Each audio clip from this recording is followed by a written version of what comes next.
మావా మీరు ఈ పాట ఎన్నిసార్లు విన్నారో చెప్పండి. ఏ పులిహార దోశ లేదా ఈ దోశ ఎన్నిసార్లు తిన్నారో ఒకసారి కామెంట్ చేసి చెప్పండి. మీరు నమ్మరో లేదో కానీ ఇప్పుడు దాకా మన గుంటూరులో నేను పులిహార దోశ టేస్ట్ చేయలేదు. నేను ఎప్పుడు పోయినా సరే అక్కడ పులిహార దోశ అయిపోద్ది. నా లక్ ఏంటంటే ఈ రోజు ఇక్కడ పులిహార దోశ ఉంది. ఫైనల్లీ పులిహార దోశ నా చేతికి వచ్చేసింది. అసలు అది చూసి నేను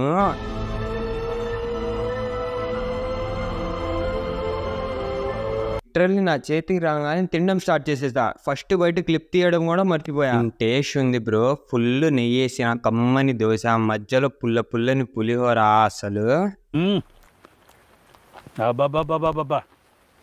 స్వర్గం అత్తిరిపోయింది, వేరే లెవెల్. బట్టలు చింపుకోవడం అట్టుంది దీని టేస్ట్. అసలు చూస్తున్నారుగా ఈ జనాలు పులిహార దోశ కోసం కొట్టుకుంటున్నారు. ఎందుకంటే వీళ్ళ డైలీ కస్టమర్ అంట, వచ్చి మొత్తం పులిహార దోశలు ఆర్డర్ ఇచ్చేసారు. దాంతో పులిహార దోశలు అయిపోయింది.